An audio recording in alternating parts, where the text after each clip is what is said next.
Thank you. Now we have discussed enough how to prevent endophthalmitis. Now, if we, in spite of all the efforts, if the patient does develop endophthalmitis, then what all should be done? That Dr. Malika Goyal will be discussing with us. Dr. Malika Goyal, please.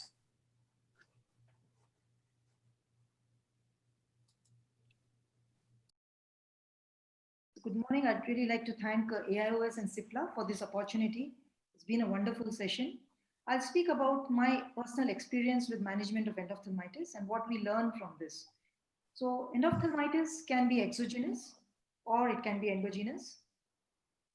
Now, in a post-operative situation, it's very important that we rule out a non-infective inflammation by very careful examination. As in this patient, it was a cysticercus which was hiding behind the iris in the ciliary body area and which was causing repeated inflammation, and multiple surgeries had been done before this was identified.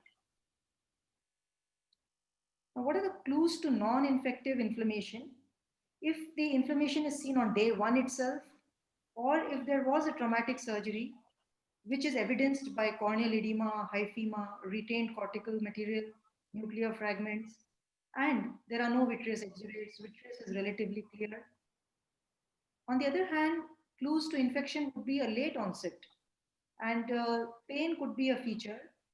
The surgery could have been completely uneventful and very good. And importantly, there are vitreous exudates. B scan involvement, well, is not important in early cases, but in later phases. Other clues to infection are any kind of wound leak, which can be checked with a Seedles test, or if there has been a PCE break, which acts as a barrier to infection. That's a very important clue to the possibility of infection. Similarly, if careful examination shows any septic foci around the eye, then that's something which points to infection. To make a diagnosis and also a plan of action, it's very important to do a very careful posterior segment exam with indirect ophthalmoscopy to look for exudates, any drop nuclear fragments or IOL in the vitreous, uh, associated retinal detachment and choroidal detachment. And in the presence of hazy media, B scan will give the density of exudates as well as any associated complications such as nucleus drop, massive choroidal detachments, or even giant retinal tears. And very often, endophthalmitis can be associated with other complications of surgery because a surgery which is complicated can have multiple complications. Now, very often we are in doubt, and at that time, there would be no harm in starting the patient on intensive topical steroid drops, which could be 1 hourly, with a topical antibiotic only less frequently and a cycloplegic. And I don't mind putting a patient on a oral fluoroquinolone so that some benefit is given during the waiting period. And we see the patient back in 3 to 6 hours in the OPD. And if we find any improvement, then we can add oral steroid, which is optional, and again see the patient next morning. On the other hand, at 6 hours, if there is no change at all with intensive topical steroids or there is worsening, it has to be treated as infection because time is important. So once we decide that we will treat as infection, there is a local treatment as well as systemic treatment. So the local ocular treatment could be just tap with injection antibiotics or it could be a vitrectomy. And systemically, we should start in every patient for bacterial infection, either fluoroquinolone, which has good bioavailability, or if they cannot tolerate, then linezolid, uh, which has also got a very good bioavailability. For suspected fungal cases, tablet voriconazole, very good bioavailability. And why start systemic antibiotics is because they will provide a good vitreous level of the antimicrobials. The intravitreal antibiotics start declining after a few hours. So the number of intravitreal injections and interventions can be reduced by using systemic antimicrobials. Now, when to choose to do a tap and injection versus vitrectomy?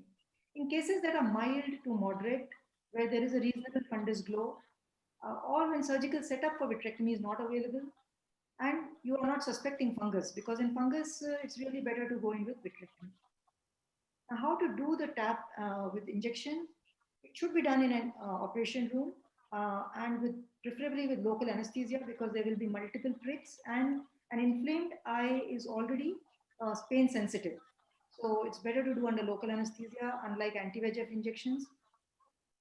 The needles used are the fine needles. And if there is a dry tap, you can use a thicker bore needle, like a 23 gauge needle. First, we do have to draw some sample, either aqueous or vitreous. Otherwise, the pressure with injections will go up. So we have to create a hypotony. This is an endogenous end-off, hence it's a phakic eye. And then we inject after drawing 3 to 4 millimeters from limbus. And these antibiotics are all in different syringes. They should not be mixed together. And you see the eye is still hypotenuse because we first made sure we withdrew a sample before injecting. Otherwise, the pressure can go very high. Now, what are the indications for vitrectomy? If there are very dense exudates, it's a fulminant end-off, there's a raised intraocular pressure, which is because of the volume of exudates, or you know it's a fungal infection, and that has recurred after injections, or you know it's a late onset chronic low-grade infection. Now, these infections also require vitrectomy because they have a long half-life of the organisms where the intravitreal injections will not work and you have to remove the organisms. Diabetes is another situation where you might have a lower threshold for vitrectomy rather than TAP because it generally has a poor prognosis and has been found in EVS also to require vitrectomy more often. These are the drugs we can use to cover the gram-positive bacteria, any one of these.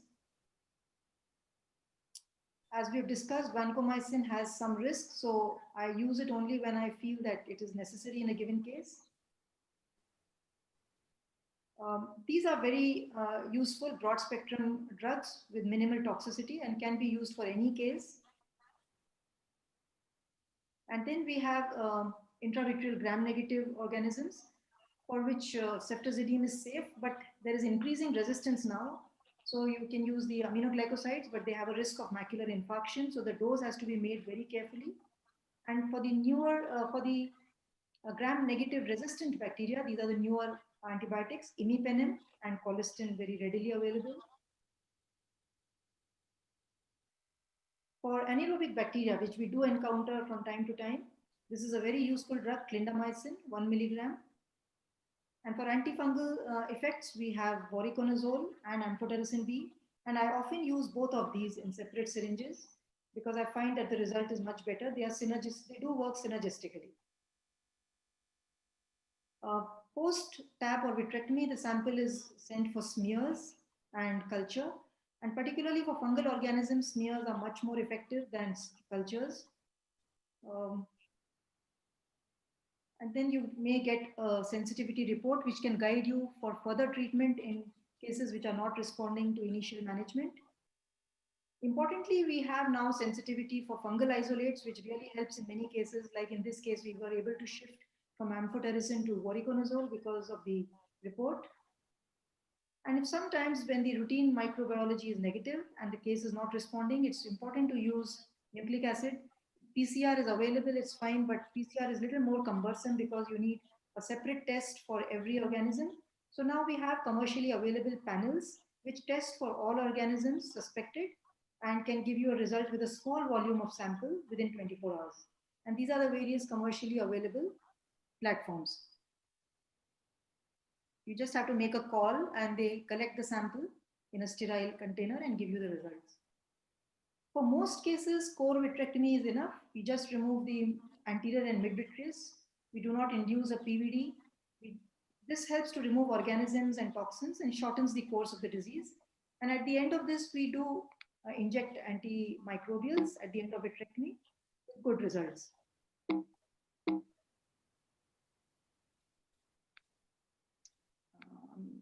Okay. Now, for severe endophthalmitis, core vitrectomy does not do the job. And here you need to do a complete and early vitrectomy, which means that we do a PVD induction, we remove the posterior hyaloid, we aspirate the pre-macular exudates and remove all exudates from the retinal surface. And this is important because it prevents the macular problems of macular exudates, prevents reactivation of infection from the residual organisms, minimizing the need for resurgery and improving outcomes. What happens in a severe ENDOF is that the exudates collect on the macula in the supine position, leading to what is called endophthalmitis maculopathy, which really compromises the functional outcome even if the infection has been cleared. So here we see we're trying to remove the macular exudates, but we cannot access them because there is a posterior hyaloid. PVD has not been induced. So then we enter with a vitrector and with active aspiration, we strip off the posterior hyaloid, as you see here, and it is eaten away with the vitrector. And then we are able to go in with a flute cannula and aspirate the premacular exudates. If we cannot reach the premacular space over the disc, we cannot induce a PVD, then do a peripheral vitrectomy, and you can enter the subhyaloid space from the periphery, work backwards, and reach the premacular space. Similarly, residual organisms, they cause recurrent inflammation because especially in fungal cases, these residual organisms do not respond to the subsequent use of fungistatic agents because most of the drugs we use are not fungicidal. So we are supposed to remove these exudates manually, each of these, by going close to the retina, shaving him, and which is now possible safely because of the smaller gauge instruments. And if we feel that we may have touched the retina or there are necrotic areas, we can easily laser these areas after removing the vitreous adequately without any consequence. Especially for fungal endophthalmitis, the battle can be prolonged, and even after vitrectomy, we have to give systemic drugs for 6 weeks up to 1 year, depending on the case. And multiple vitrectomies and intravitreal injections may be required, sometimes even up to a year. So we have to be ready for this, close monitoring and re-injections. And in post-op cases, IOL removal is very important in the first sitting itself. This is a series we had of a contaminated Avastin batch and Aspergillus, and it shows that it took us 6 months of repeated intravitreal injections to achieve a clear vitreous and resolution of infection. We also found in this series that many patients develop hypersensitivity to intravitreal amphotericin B, and they start showing as hypopyon and increased inflammation after the injection. So we then switched to voriconazole in those cases with resolution. In severe cases of endophthalmitis, just for resolution of infection itself, silicone oil has been found to have a good role and can reduce the incidence of retinal detachment and resurgeries. Post-trabeculectomy endophthalmitis is usually more severe than post-cataract, but the treatment remains the same. The only difference is that you need very intensive topical antibiotics to be instilled on the bleb. That's the only difference during the surgery and post-surgery. And you see that you can get a good result post-operatively.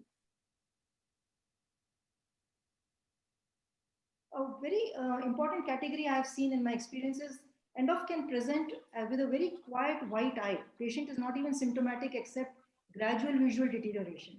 So they present late, and the treating physician is also misguided into thinking that it is a inflammation and not infection because of the lack of symptoms. And usually these are patients who are on immunosuppressives or where it is followed intravitreal steroid injection. And sometimes even post anti-VEGF injections, because the injection is given in the vitreous, they present as vitreitis and not iritis. So there is no pain. And in fact, many times steroids have been given for treating these patients, which leads to a worse outcome finally. So very high index of suspicion has to be maintained with inflammation even in a white, quiet eye. Now this was a post-vitrectomy where intravitreal steroid was injected during the vitrectomy. And so the patient was asymptomatic, and in fact, we added steroids for his inflammation till we realized that it was actually a very severe endophthalmitis. And similarly, in a post-Morin's ulcer, keratoprosthesis has been placed, and he was on a lot of immunosuppression with Azoran, etc. So this diagnosis was delayed, and the vitreous was full of exudates. It looked like the referring physician had been treating him as vitreitis with steroids for a long time. One thing that we learned from a case of post-DSEC endophthalmitis, and we realized that it is mentioned in literature, is that they can present as endophthalmitis and not as a corneal infection, even when the donor button is the cause. And we treated this patient with vitrectomy and then with intravitreal antibiotics, and not with corneal button replacement. As you see, we were just treating the vitreous. And subsequently, when the cornea became involved, we realized that it was the donor button which was the cause and it was removed, but it was too late. 6 days too late. And ultimately this was an Enterococcus faecalis infection, which was sensitive only to linezolid and teicoplanin, ultimately required a therapeutic keratoplasty for resolution.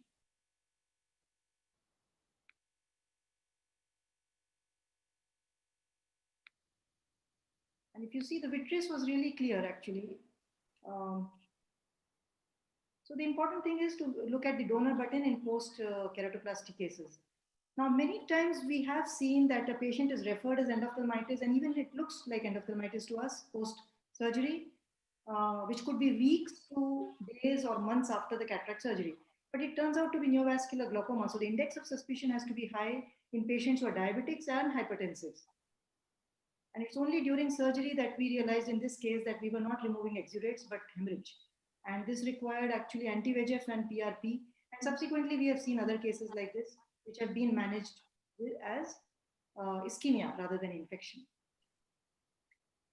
We had an interesting case of aspergillus post-cataract surgery endophthalmitis, where I did the vitrectomy and she continued to develop post-operative pupillary membrane, which was causing iris bombi and severe raised IOP. So the cataract surgeon was not keen on removing the IOL, and he did a pupillary membrane removal with a large iridectomy, surgical. But despite this, the patient continued to present with iris bombi, and finally IOL had to be removed, which led to resolution of the pupillary membrane, and silicone oil was required. So this has not been reported, and we feel it could be a feature of filamentous fungus. And it's best to remove the IOL when you have a pupillary membrane that has recurred after the first intervention, instead of wasting time. Now, we had a very severe post-op endophthalmitis, very small pupil which would not dilate because of the exudative membrane. So we just gave a tap with intravitreal injection, and this membrane is not a retina detachment, it's just the vitreous exudates. And the patient started resolving. And now the view was faint, and we could see the IOL on the retinal surface as you see here. But we thought that the view is poor, the cornea is edematous, we can wait for the IOL removal for a few days.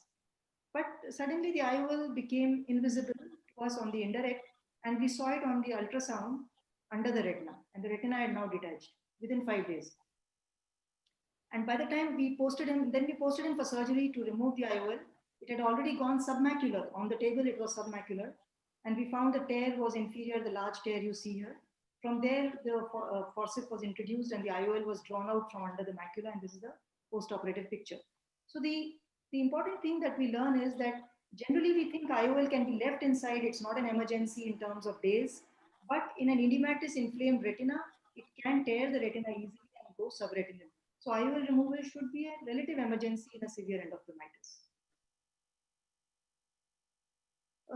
The category of post-injection endophthalmitis, our experience has been that these patients more often present as painless, quiet, white eye with floaters, and dense vitreous exudates can be present in the first visit itself without much AC involvement. So this should not misguide us into thinking it is an inflammation, and possibly this is because it's a vitreitis, whereas in cataract surgery, that's an iritis. And also we realize that most of these patients will not respond to intravitreal injections. So we should have a lower threshold for vitrectomy in these cases, because we have injected the drug directly in the vitreous, that has to be probably removed. Another thing that is specific to this category is when we do a vitrectomy, we are removing the anti-VEGF agent as well. And that infection resolves, but at the end of it, you have a bad macula because there was no treatment for the primary problem. So what we have started doing is that when we do a vitrectomy at the end of the surgery, we also inject an anti-VEGF with the antimicrobials. And subsequently, our cases have done very well, macula-wise. An important feature of post-intravitreal steroid injection we found again is that they present very late because the steroid has been suppressing the inflammation, and only after the effect of the intravitreal steroid is gone does the patient come at 1 month or at 4 months or even at 5 months after the injection with a full vitreous and no pain, no redness. And in fact, we would have seen them in the interim and they were normal. They were looking very good. And then they come with this picture. So this index of suspicion again to be very high, and patients to be counseled that vision loss itself to be reported, not just pain and redness. And when we have post-injection endophthalmitis, It's very different when it happens from a contaminated drug, which is very severe and destructive, compared to when it happens in a sporadic manner from a breach of procedure, where the organism load is smaller. Now, an important group of endogenous endophthalmitis, which we know happens from within a focus within the body, about 25 to 30% of them may be bilateral. And while there may be a history of fever or septic foci or interventions, very often there is no such fever and no such history. We do a routine blood culture, urine culture, CT chest, and echocardiogram to look for foci, but these may or may not always be found. And in these cases, it is very important to start systemic antibiotics, but often you will also need intervention in the vitreous. Now, this was a patient who was immunosuppressed for his systemic vasculitis and came with sudden loss of vision. Because of immunosuppression, he had no pain, no redness. He came only with loss of vision. And what do we see here is a large abscess. So vitrectomy, the nucleic acid platform was positive for Mycobacterium TB. And following antitubercular therapy, not only the eye, but his lung condition improved, which they were thinking was vasculitis, but was probably also getting complicated with TB. So TB can be an important cause for endophthalmitis in an immunocompromised patient. It looks like endo and could be bilateral. It requires nucleic acid analysis for diagnosis and not culture. Now, this patient was a diabetic and came with left eye vision loss, but an angiogram, because we suspected in the right eye also, if you see the angiogram in the right eye is also showing some lesions. So we knew we were dealing with bilateral disease. And the source was the dental root infection for which he had been treated a few days prior. And we could get his diagnosis only on nucleic acid analysis. Intravitreal injections did not do the job, and ultimately bilateral vitrectomy helped. Now, it can also happen in non-diabetic patients who have no systemic disease, no procedures, bilateral disease, injection not working. The right eye was vitrectomized. The left eye was not treated with injection or vitrectomy, only with levofloxacin. And the important thing to note is that the left eye, even without any intravitreal procedures, improved only on systemic levofloxacin. So that has a very good ocular bioavailability. This was a young boy with the recurrence of lymphoma on chemotherapy, came with sudden onset of hemorrhages and a large lesion, which we initially thought could even be lymphoma, but the vitreous tap showed Klebsiella, which was sensitive only to gatifloxacin. And despite very intensive treatment with gatiflox, he went into panophthalmitis and neovascular glaucoma. So it's important to keep a high index of suspicion even in lymphomas and any immunocompromised patients that have a lesion at the macula or fundus. Now, endogenous endo caused by filamentous fungi is seen in very sick patients, and usually they will be so sick that they will not report the vision loss. And in fact, it is mostly seen post-mortem and not ante-mortem. So this was a patient very seriously immunocompromised and came with vision loss. And you see the aspergillus was already seen on the pneumonia samples. So because it was aspergillus, we did a very complete vitrectomy, scraping the macular surface also to remove you see the last bit of. And so with one procedure, we were able to have a good result, but he subsequently expired because of his systemic problems. Now, Candida endogenous endophthalmitis is a common complication of candidemia, which is common in patients who are hospitalized with central venous catheters. And this candidemia first causes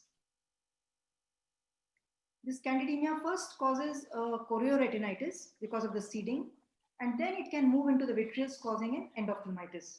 As we had this patient post-COVID infection, he had candidemia during the COVID time, and he had retinitis.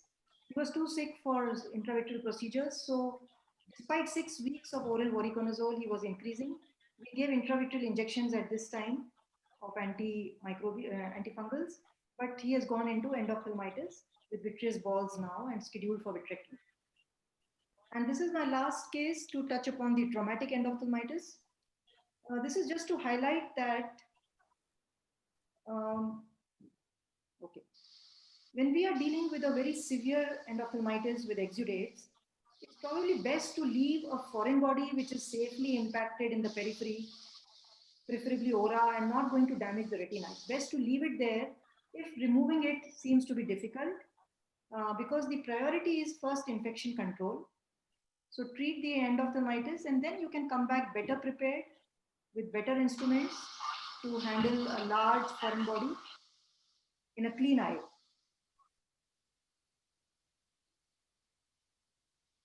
And this was a large stone which we subsequently removed. So thank you very much. Thank you, Dr. Malika. It was a very nice overview and nice cases that you showed.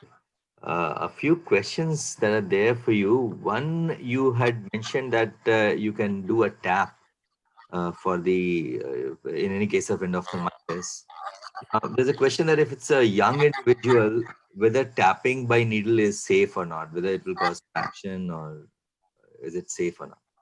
Yeah, so we may get a dry tap many times, in which case we should not persist with our maneuvers, but a single attempt with up to a 23 gauge needle and a gentle attempt, as I said, I have not had a single case of retinal detachment following a tap.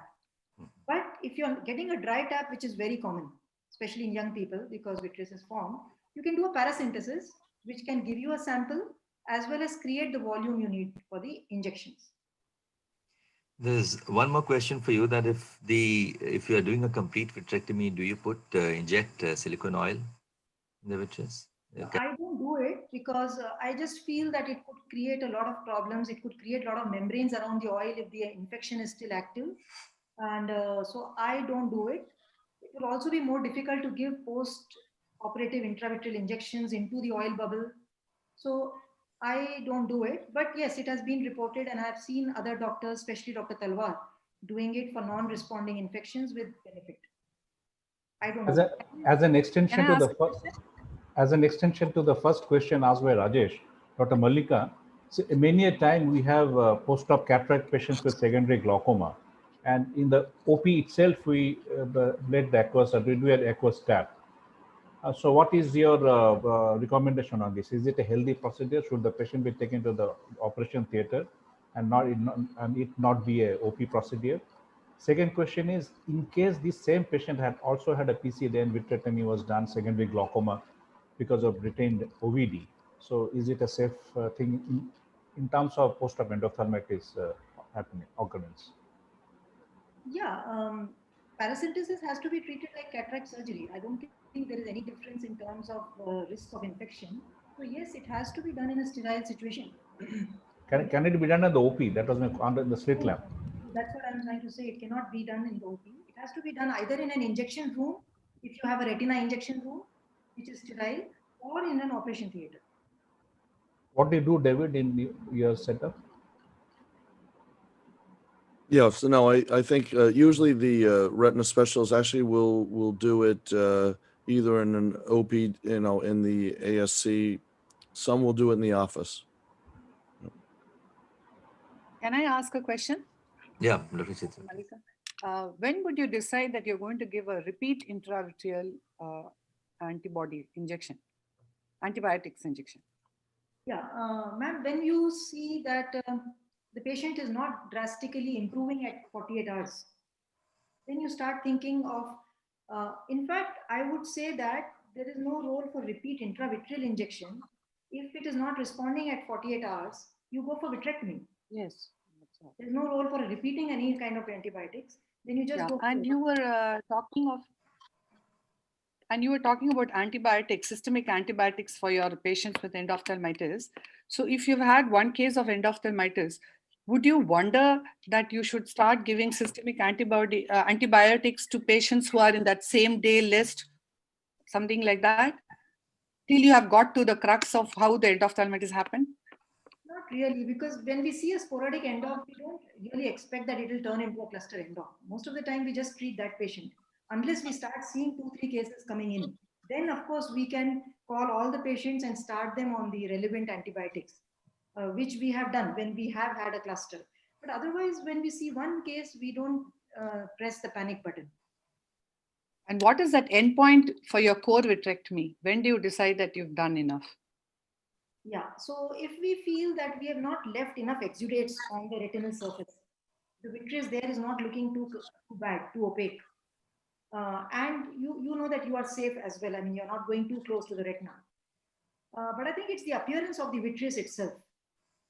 If the vitreous there is really full of exudates, then I guess you just have to go closer to the retina. But if it's looking reasonably clean, then you can leave it. So that's the end point. I would say you go very close to the disc and the retina, but not enough to be touching it. Thank you. Dr. Malika, I just want to ask one thing. The case wherein it was a DSEC, endophthalmitis following DSEC procedure. So do you have the report of the donor tissue? Yes.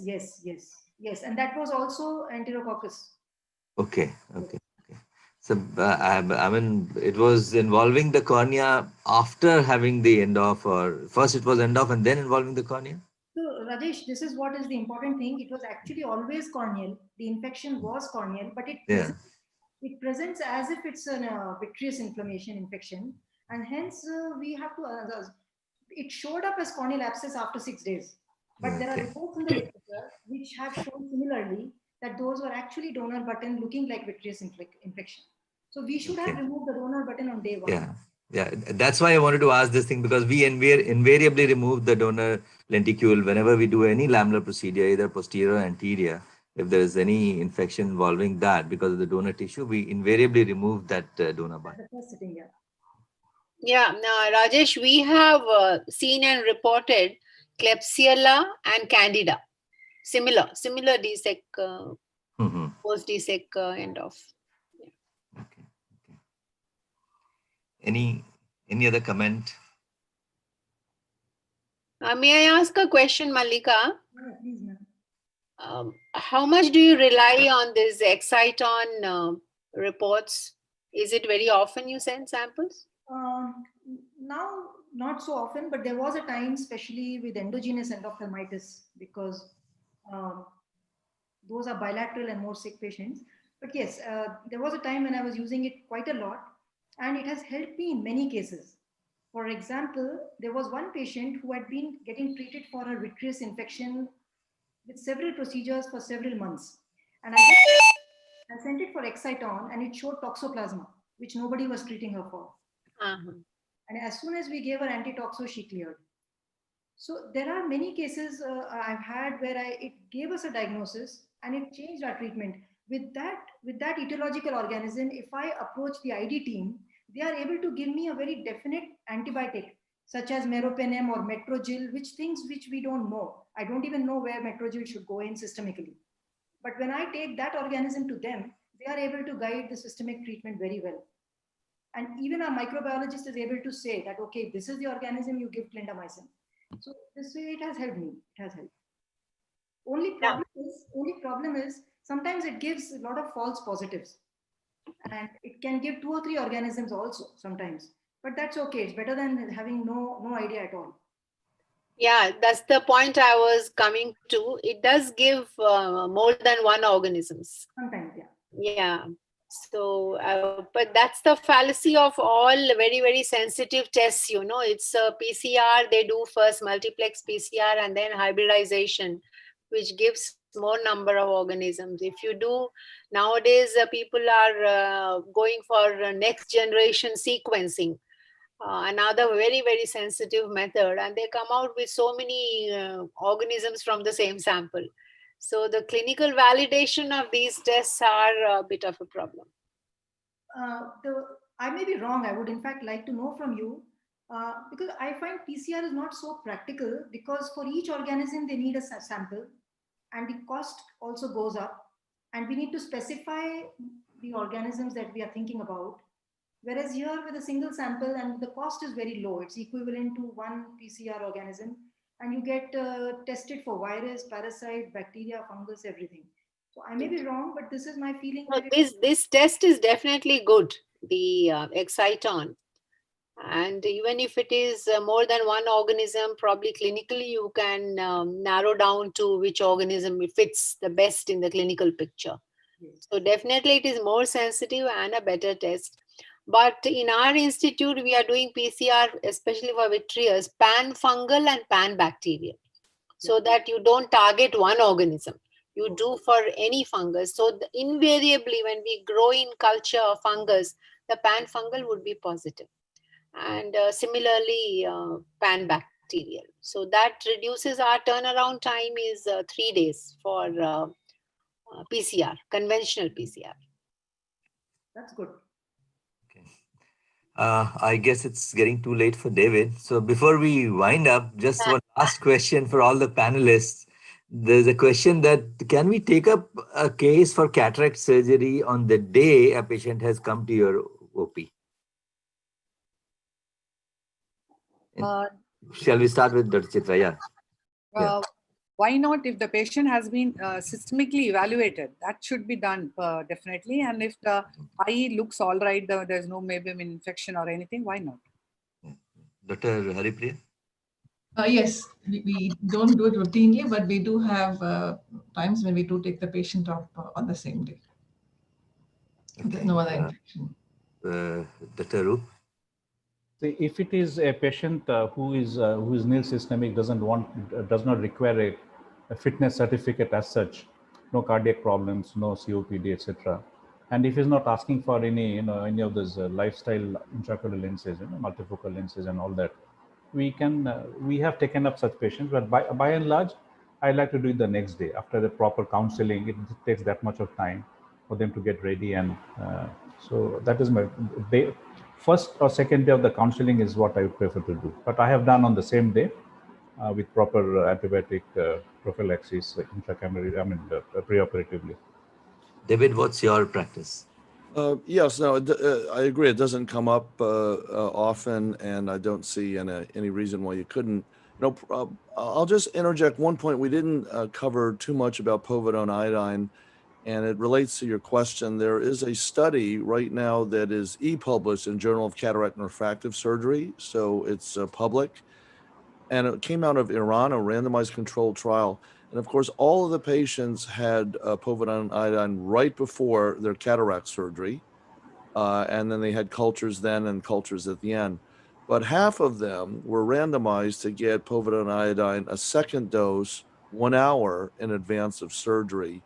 And the finding was that the bacterial cultures in the conjunctiva were further reduced by that second dose. So that's something we've actually changed at our center, basically putting this in immediately when the patient arrives, and then of course right before surgery. So I guess in relationship to your question, if you were going to do that and you were worried about that, you didn't have preoperative antibiotics, again, I think preoperative antibiotics probably doesn't matter if you just give these 2 doses of povidone iodine spaced an hour apart. Yeah. There was a similar study, I guess, in BJO or I don't remember exactly, but they did double preparation with a gap of 10 minutes between the use of povidone iodine.